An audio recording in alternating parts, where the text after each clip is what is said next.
Here's a value tale. This is a story written by Anne Donegan Johnson, and this one is about Nellie Bly, and it's on the value of fairness. So I'll just start with the historical facts of Nellie Bly. She was born in 1867 and died in 1922. Now, Nellie Bly was born Elizabeth Cochran in a small town in Pennsylvania. She was a frail girl, and her large, muscular brothers teased and tormented her. She learned at a young age to be daring. Anything they could do, she tried to do better. When Elizabeth's father died, she and her mother moved to Pittsburgh. In 1885, not yet 20 years old, Elizabeth, who wanted to become a writer, read an article in the Pittsburgh Dispatch titled "What Girls Are Good For." At this time, women were not allowed to vote, and only a few jobs were available to them.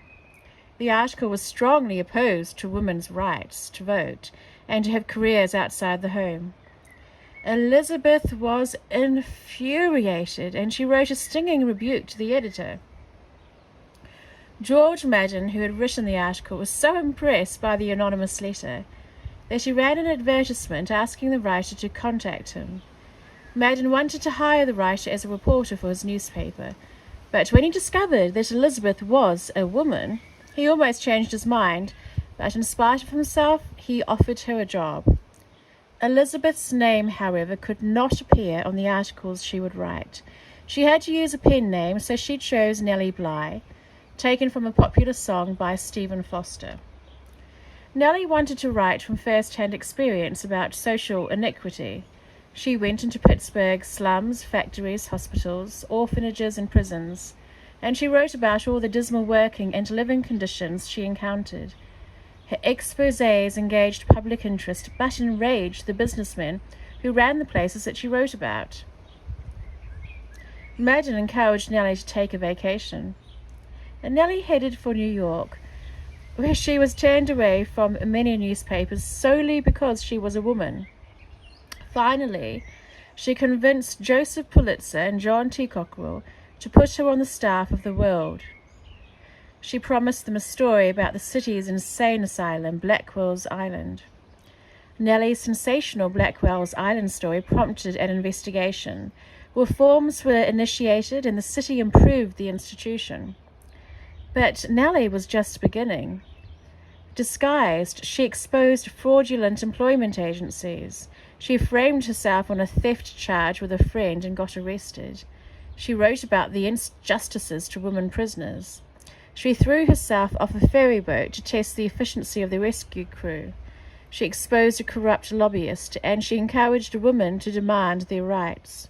Still, no one knew Nellie's true identity, and many people believed Nellie Bly was really a team of men reporters. Around the World in 80 Days by Jules Verne was a popular book in the 1880s.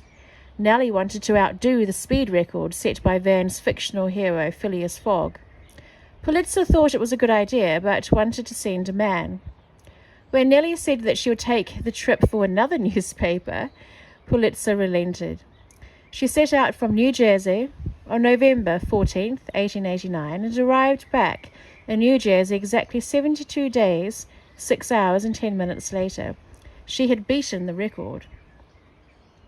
Nellie continued to write articles for the World until 1895, when she married Robert L. Seaman, a New York businessman.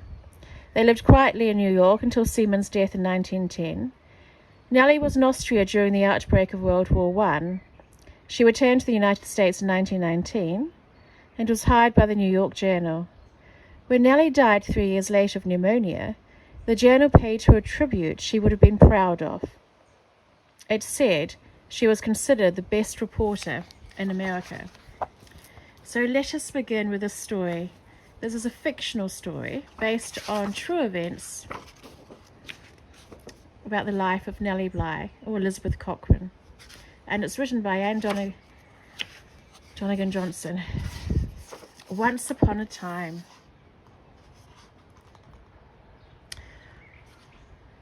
Once upon a time, there lived a young woman called Nellie Bly. Nellie was a very good reporter for a newspaper in Pittsburgh. So good that she decided to get a job with a really big newspaper in New York City. But this turned out to be more difficult than she thought. Not one of the newspaper editors in New York would even talk to Nellie, just because she was a woman. Now that's so unfair, she said. A woman can be as good a reporter as a man. She sat on a bench in the park and tried to think of a way to get in to see the editors. And as she sat there, a thief rushed up, seized her purse, and ran away. That really did it, said Nellie sadly. Now I don't even have any money. I've just got to get a job. And right away. She puzzled and wondered and frowned. But then at last she smiled. I know, she said.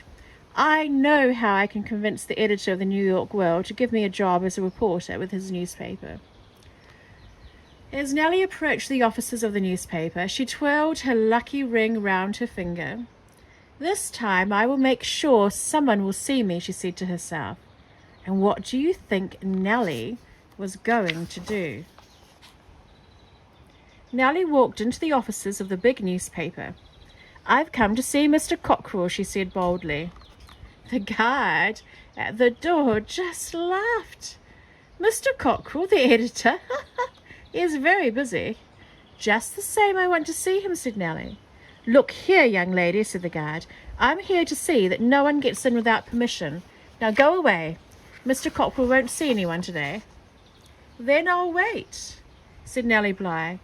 I'll stand right here, even if it takes all day and all night and all of tomorrow. I'll wait until Mr. Cockrell isn't busy. I intend to see him before I leave. The guard didn't like this a bit, but he didn't know what to do about it. Soon other people noticed Nellie standing there, not willing to budge. Who is that woman? Said one man. What's she doing here in a business office? Said another. Why isn't she home where she belongs? Nellie said nothing. She just stood there and waited. An hour passed and Nellie's legs began to hurt. Another hour passed and Nellie began to tremble. Finally, the men began to argue among themselves. They wanted to make Nellie leave, but they didn't know how to go about it. And while they were shouting at one another, Nellie slipped past them and ran into the editor's office. What's this? Said Mr. Cockrell when he saw her. Who are you? What are you doing here? I'm Nellie Bly, she said quickly. Mr. Cockrell, I want to be a reporter for the World. I have experience.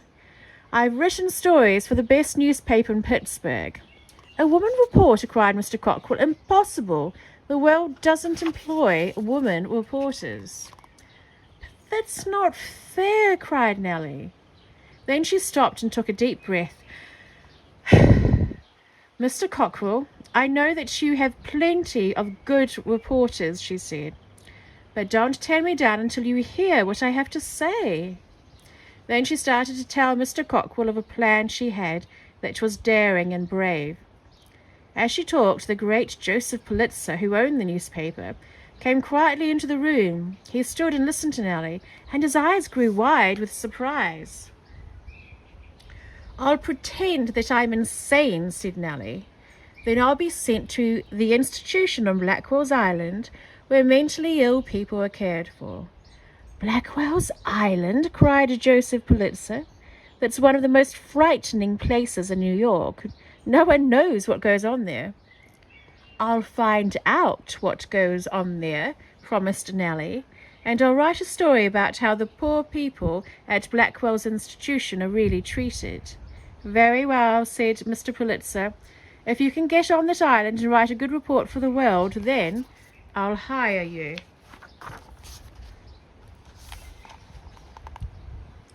Nellie hurried off to carry out her plan. First, she fooled a group of doctors into thinking that she was insane, and this wasn't too hard for Nellie. She was a good actress. The hard part began when Nellie was put into a carriage with a group of women and driven to the institution on Blackwell's Island. She saw the dark, gloomy building, and she began to feel nervous. Mr. Pulitzer and Mr. Cockrell know I'm here, she thought. They said they would get me out. but they didn't say how, and they didn't say when.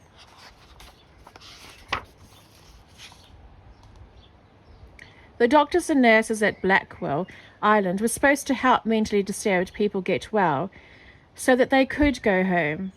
I wonder if they really pay attention, thought Nellie. I'll try to find out. So Nellie acted in a perfectly normal way. I'm not insane, she told the doctor. Of course you're insane, or you wouldn't be here, said the doctor. You're at Blackwell Island, said the nurse, and you'll never get out, never. The nurse hurried Nellie away to the big room where the patients spent their days. No one there paid any attention to Nellie. She sat down near a battered old piano and tried to feel brave. But I'm not brave, she thought. I'm afraid. It's gloomy here. I wish I had someone to talk with.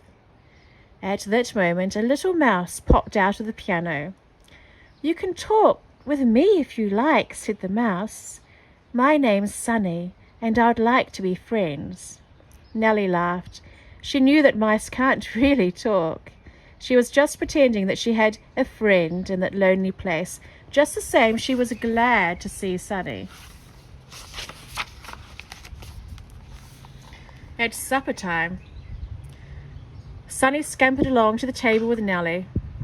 But when the food appeared, both Nellie and the mouse decided they weren't hungry after all. Ugh, said the mouse. That meat looks awful. And the bread is stale, said Nellie. Sunny pointed to the nurse's table. Look at that, she cried. They have all sorts of really yummy goodies while the patients have to eat this terrible food. That certainly isn't fair. After supper, the patients went back to the same big cheerless room. Why don't you try playing the piano, said Sunny. Maybe the music will cheer these folks up. I don't play very well, but I'll do my best, said Nellie. The music did help. Some of the patients smiled, some of them even sang. But the smiling and the singing stopped when one of the nurses called out that it was time for baths. My goodness, said Nellie, why is everyone so upset? There's nothing dreadful about taking a bath.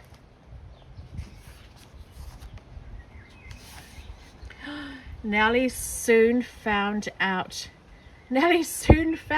she was wrong. The baths at Blackwell's Island were dreadful indeed. The nurses forced the women into tubs full of ice-cold water. Stop that, shouted Nellie. You're supposed to be helping those poor people. Instead, you're making them suffer. It's freezing in here. Everyone will catch a cold. You're not being fair. In fact, you're not even being human. Aha! Troublemaker, cried one nurse. Do you know what we do with troublemakers? I think we're about to find out, said Sunny, and I don't think I want to watch. The nurses threw Nellie into a tub and poured ice water on her head. We don't need to be kind or fair, chuckled one nurse. No one will ever know what we do, said another. You'll never leave here and tell, laughed a third. You big bully, squeaked the mouse, but no one paid any attention to her. As the days went by, Nellie began to think that the nurses might be right. She might have to stay here forever. But I'm not sick, she told the doctor. Some of these other people aren't sick either. The doctor just told the nurse to take her away. Mr. Pulitzer promised to get me out of here, thought Nellie. What if he's forgotten all about me? Do you think Mr. Pulitzer had forgotten? He had not. After Nellie had been on Blackwell's Island for 10 days, someone from the World newspaper office came for her. And if you don't mind, said her little friend the mouse, I'll go with you. I don't care for this place at all. The doctors and the nurses at the institution were very nervous when they found out that Nellie was really a reporter, and they surely had plenty to be nervous about. When Nellie wrote her story about the dreadful conditions at Blackwell's, people were shocked and angry. How unfair, they cried. What a terrible way to treat sick people. Something must be done. There was a great change at Blackwell's Island, and all because of Nellie Bly. Nellie's story about Blackwell's Island was the most difficult one she would ever have to write, but it convinced Mr. Pulitzer that she was a fine reporter. He gave her a job at the New York World. Nellie went on to write many other stories, and she often used disguises when reporting about people who were treated unfairly.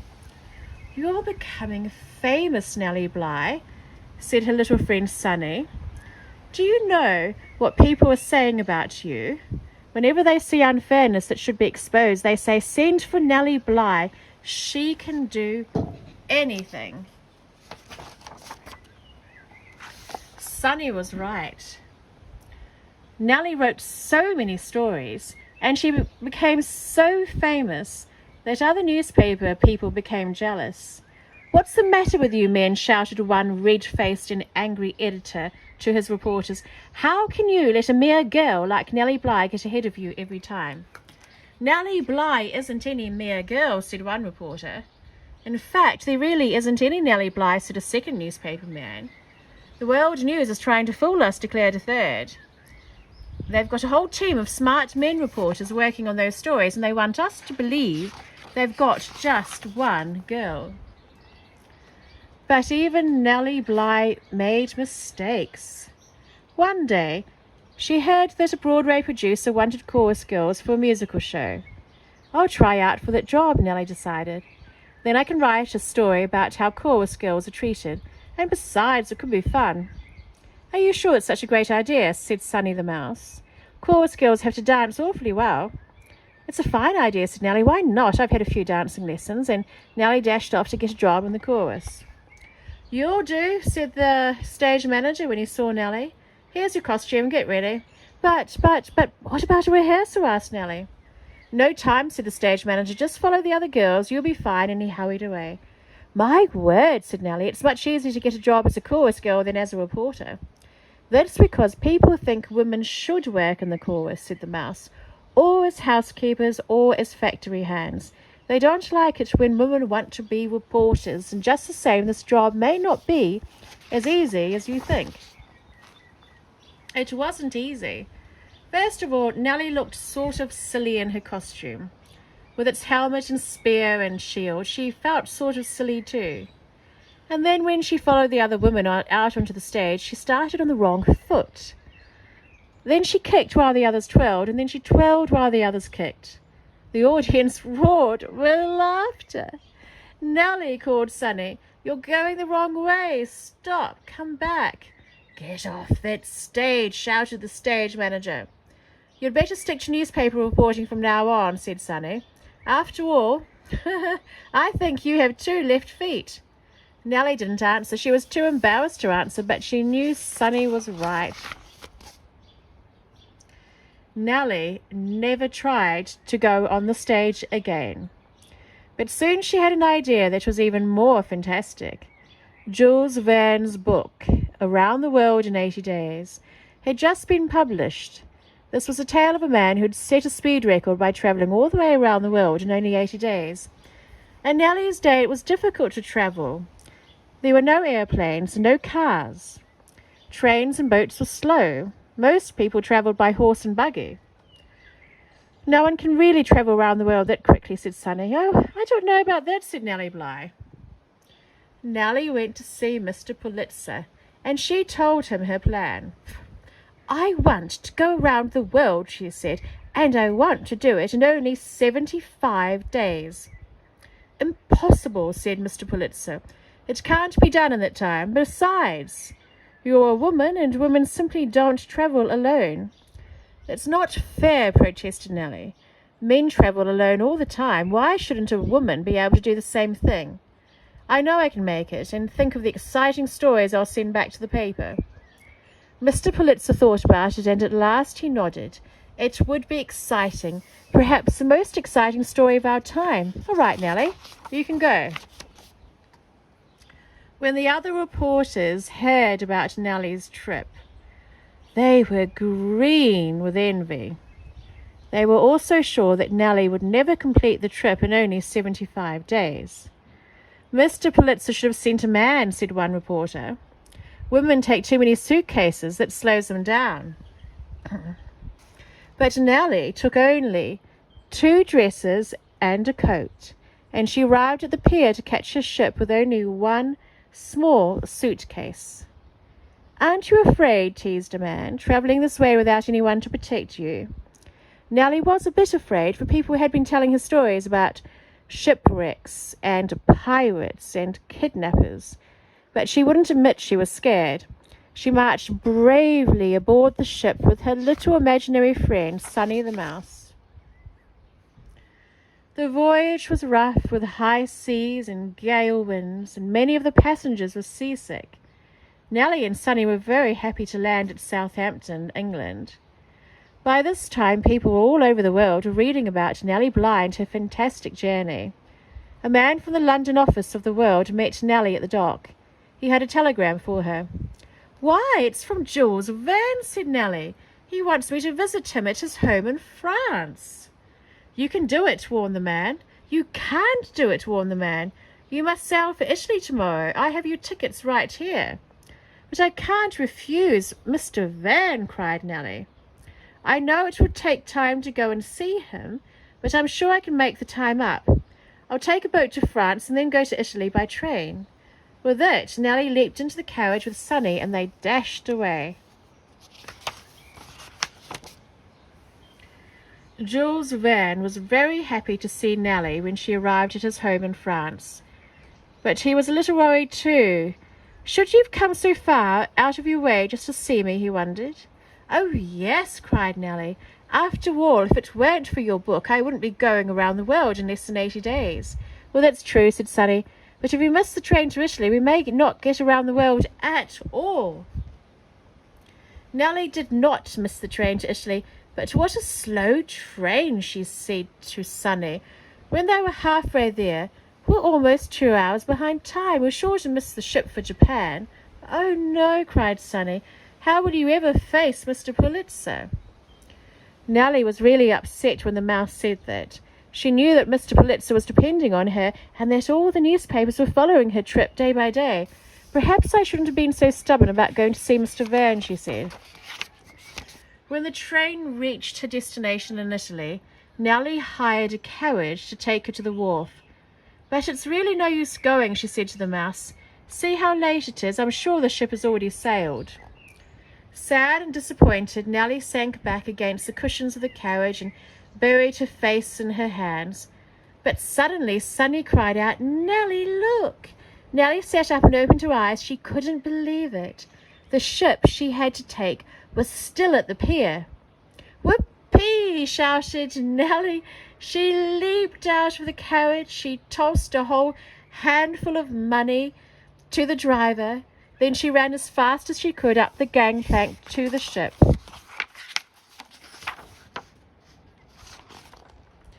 There was no way Nellie could have known, but a train from France had carried important mail.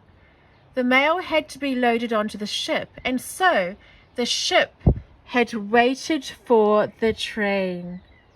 The ship left Italy and sailed eastward toward the Suez Canal and the Red Sea.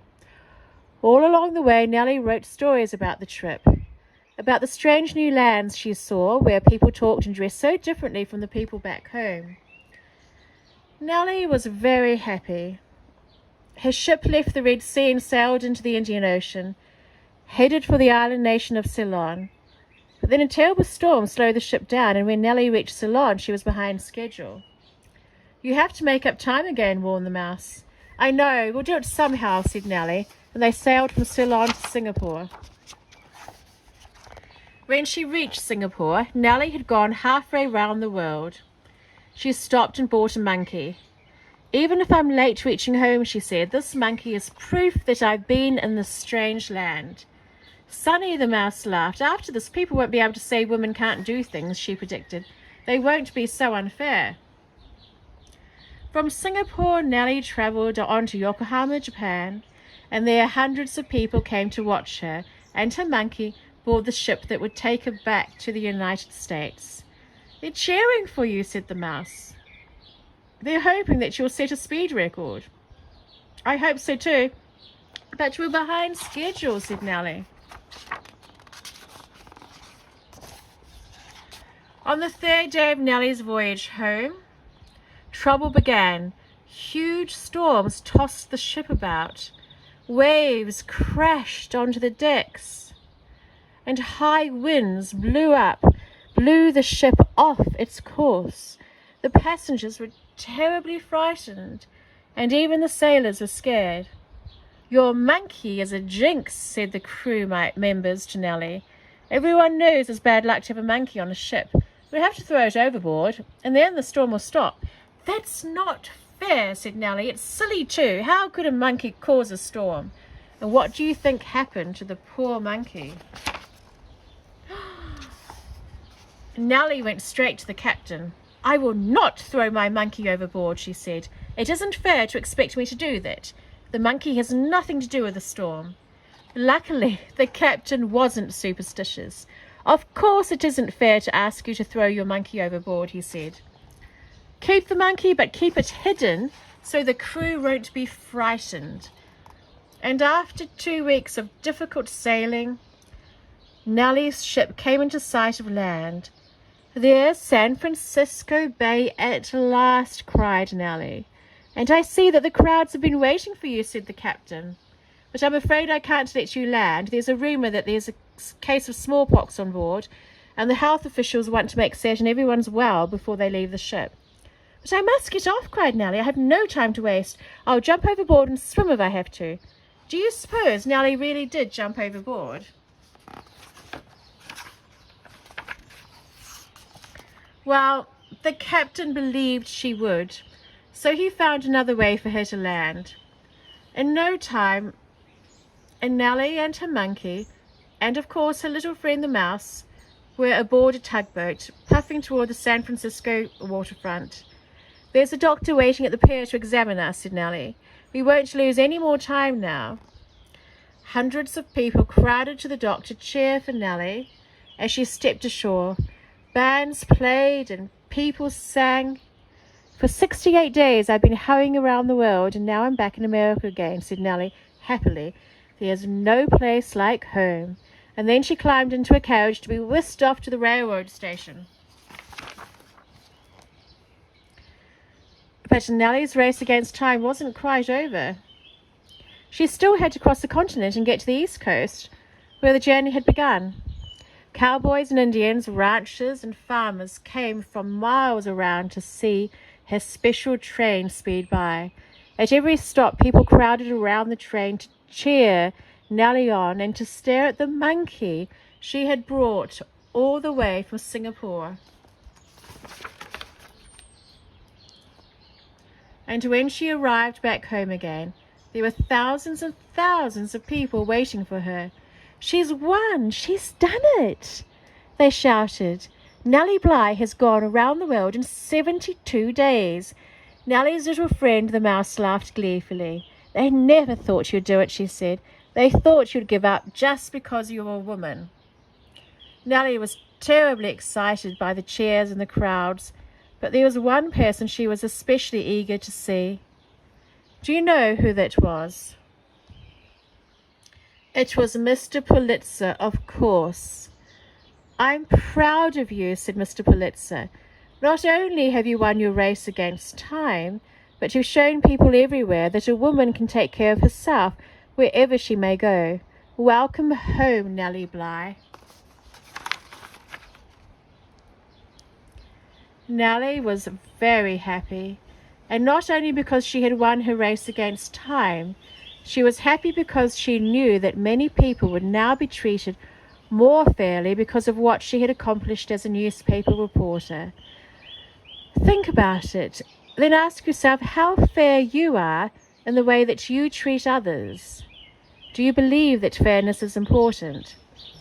Do you think it could make your life happier too? And that is the end of the story. The end.